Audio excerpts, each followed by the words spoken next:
Welcome to Experimental Psychology, and for today, lesson number 4, we're going to talk about different types of experimental designs.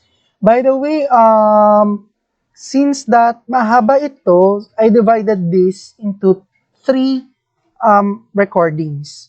Okay? Part 1, single case design. Okay? For this one, still I am your lecturer, Angelo M. de Monteverde. If you will notice, this is the experimental designs. Okay? Diyan sa experimental designs na yan, meron tayong pre-experimental designs under siya ng one shot. Okay? So, single case design. Alright? Tapos, one group pre-test, post-test, and static group. We also have true experimental design na kung saan meron tayong pre-test and post-test control group. May post-test only design tayo or post-test only control group and Solomon 4 group. In quasi-experimental design, we have time series, multiple time series. But however, not all of these ay matatakal natin for our lesson. Tapos, we have statistical. Matatakal natin dito is the factorial designs. Okay? So, alright, simulan na natin. Overview. After successfully completing the lesson, you should be able to identify three major classes of experimental designs. Recognize the strengths and weaknesses of each experimental designs and apply an experimental designs on your own research. So, bago natin simulan, for pre-experimental and experimental designs, for pre-experimental, we have the treatment and the post-test. Okay, the observation. Kailangan nating ma-familiarize yung sarili natin kung anong ibig sabihin nitong R na nakikita natin, which is the randomization. Okay? X is for treatment. O is for observation. Okay? May one group pre-test, post-test na kung saan may observation, may treatment, and then observation.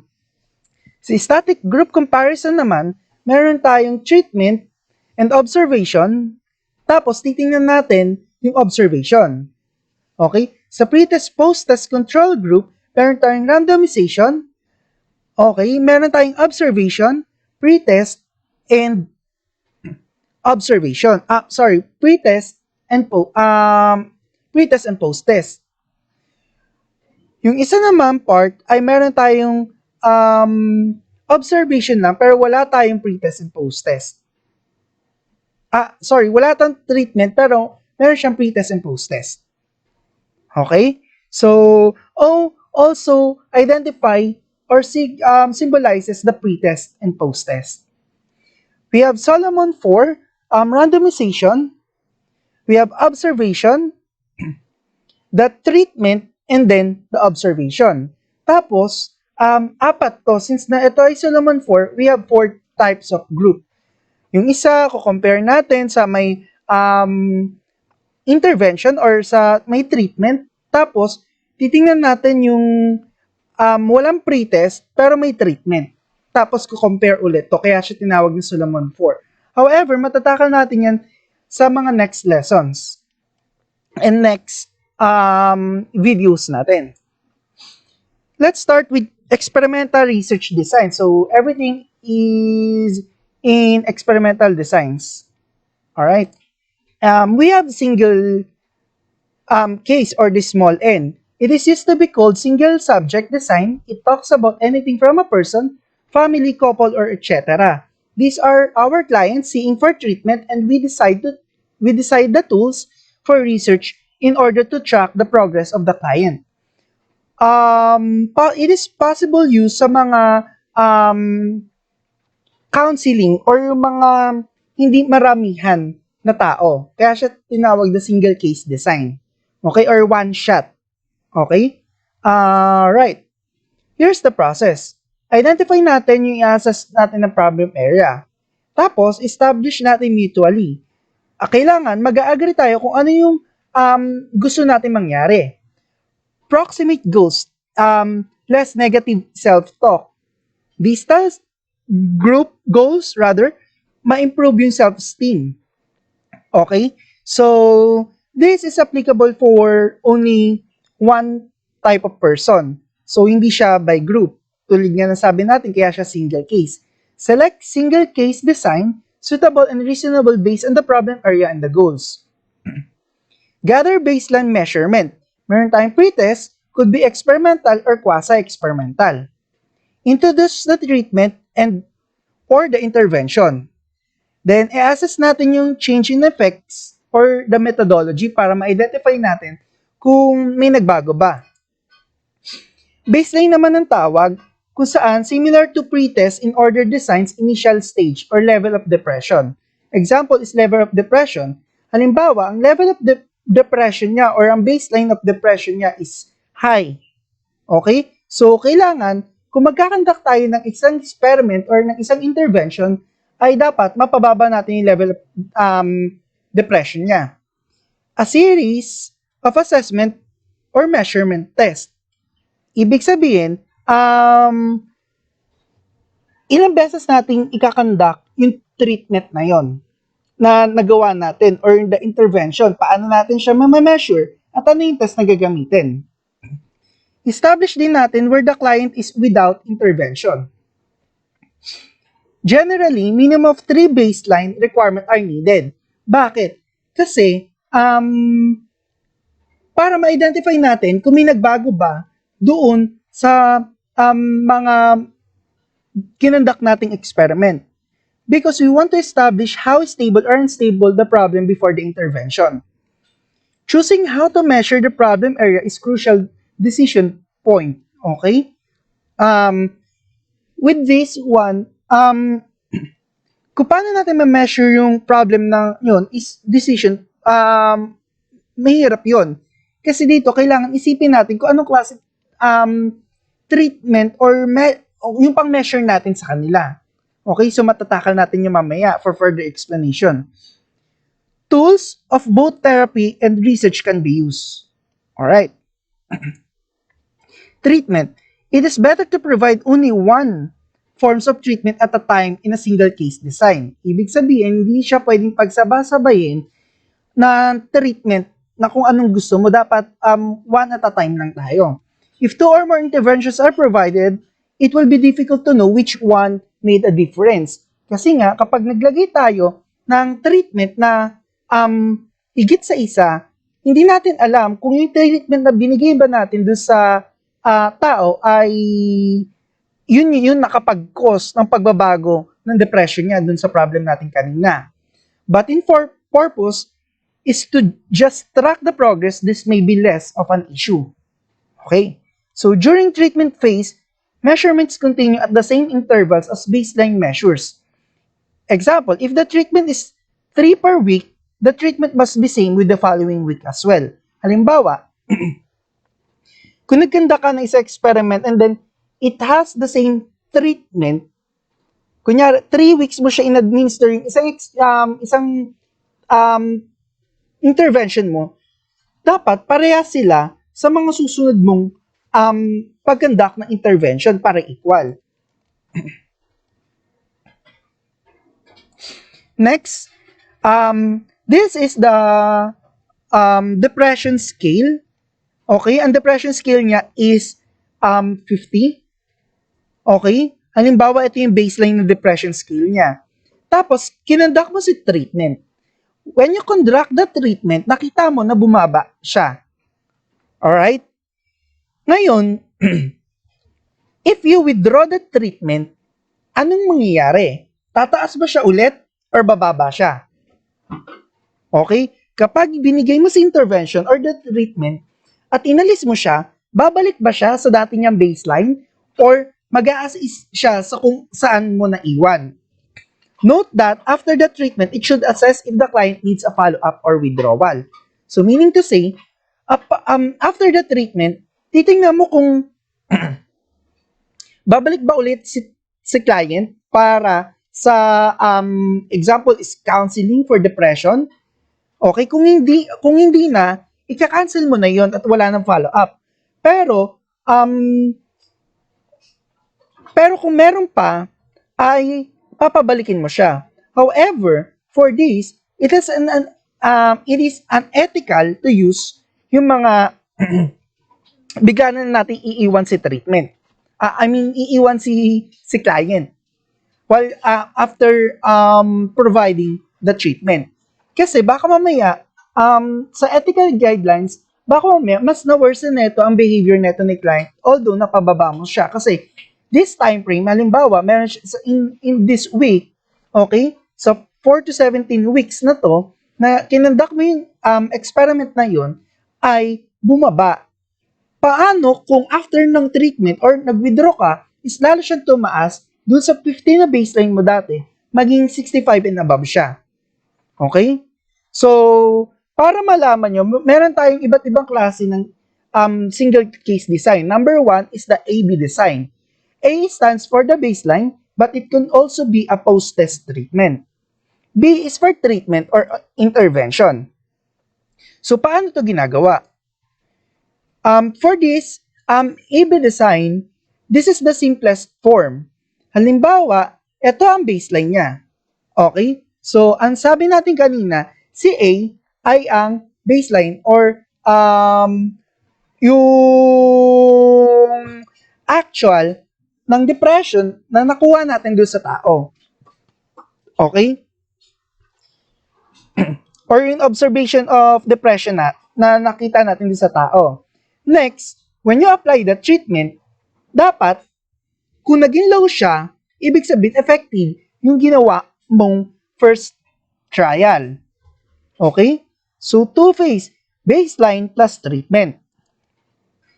Meron naman tayong tinatawag na ABA design. So, ang A, ang sabi natin kanina, ay ito ang observation, B is the treatment, and A is observation.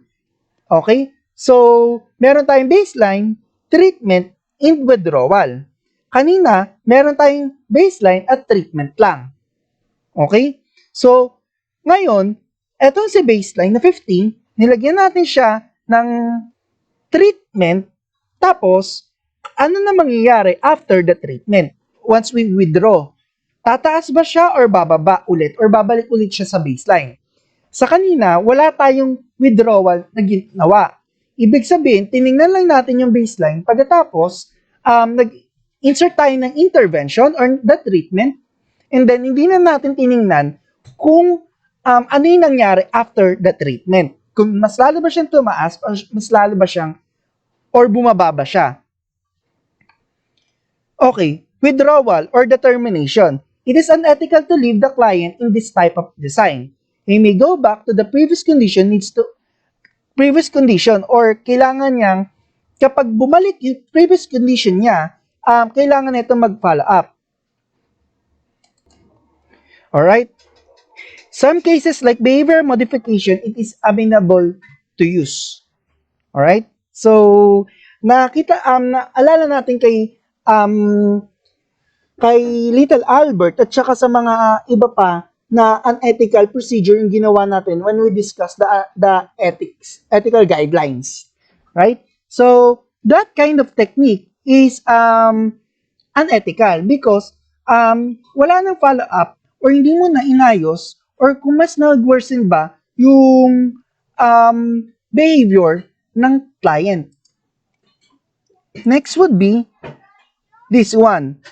Sa ABA design, after ng withdrawal, magde-decide ka kung uulitin mo yung treatment or magdadagdag ka ng isang treatment kung tumaas siya or kung tumaas siya after the withdrawal or ito-terminate mo na yung process. Okay? So, we have now the ABAD or the design. Meron tong 4-phase. Baseline, treatment, withdrawal, and treatment. Okay? The clinician will follow up after a week what happened on the intervention. Meron tayong baseline. Okay? Balik tayo sa kanina na meron tayong 50. Ito yung weeks niya. Okay? Sa first week to third week, meron siya ditong baseline na mataas ang kanyang depression. Tapos, kinonduct natin si treatment. Halimbawa, nagbigay tayo ng isang counseling. That counseling, nag-lifespan siya ng 4 weeks to 11 weeks. Okay? Top up to 10 weeks. Then sa ika-10 weeks natin pag-conduct, doon tayo nag-withdraw. Okay? Ngayon, titingnan natin kung bumaba ba siya or tumaas. Tapos, if ever na hindi ganon, okay, yung treatment na nangyari, I mean, lalo siyang tumaas, once we withdraw the treatment, nung after natin withdraw the treatment, doon tayo magkakandak ng another treatment ulit para bumalik doon sa, or para mabago yung behavior of depression ni client. Alright? So, kailangan, ang goal natin sa ABAB or sa design ay mas mapababa yung depression level ng client. So, as I mentioned earlier, ginagawa sa single case design kung ang participants natin ay isa lang. Okay? Or fewer lang yung participants natin. Kasi kung i-apply natin sa group, iba na yung tawag doon. Okay? At hindi tayo makakasigurado kung nag-fall ba to or bumababa dahil sa treatment yung baseline niya or dahil sa extraneous variable. Next, we have multiple baseline design. Likely, the client has multiple problems that the client is addressing. Address them one at a time or focus one at a time. Maslow hierarchy of needs, mutual or goal setting. Halimbawa, aside from depression, meron pa siyang alcohol abuse at saka poor parenting skills. Paano natin yun mame-measure? Okay? So, sa multiple baseline design, ito ay ang days na kung saan ay ito ang baseline natin. Okay muna. Alright? Yung una natin gustong kunin is depression. Okay? Tapos, meron pa daw siyang alcohol. Tapos, may poor parental skills, parental style pa siya. So, dito, if mas madami yung variable na gusto nating makita or may mga confounding variable pa siya aside from depression, makikita natin siya using multiple baseline design. So, meaning hindi lang isa ang sinusukat natin, kundi yung mga apat na ibinalik natin kanina. Or yung etong mga apat na, tatlong factors na to. Okay, tapos titingnan natin kung yung each treatment ba dito sa depression, alcohol abuse, at saka poor parenting skills ay napababa natin because of the treatment na in-apply natin. And this will be the interpretation. With this part, you will notice that the differences of clients' concern graph, if there is an improvement per condition, what is the improvement? Okay, so makikita natin dito na okay, so makikita natin dito sa tatlo na yung mean niya times in yield, halimbawa yung attitudes niya while may intervention. Okay, yung meetings niya per attended. Halimbawa, sa number 1 attended niya, okay, yung meetings ng yield niya ay ganito din yung nangyari. Tumaas, may 12 times yield siya or 12 times siyang yield sa isang araw. Then, ano yung nangyayari? Okay? So, yun si multiple baseline design. Ibig sabihin, hindi lang isa yung tinitingnan natin, kundi may other factors pa. Okay? Tapos, titingnan din natin yung bawat attend niya dito sa intervention na ginagawa or sa treatment na ginagawa natin ay may pagbabago ba. Okay? So, yun si single case design. If you still have question, you may still ask me during synchronous or asynchronous. Alright? So, thank you for listening.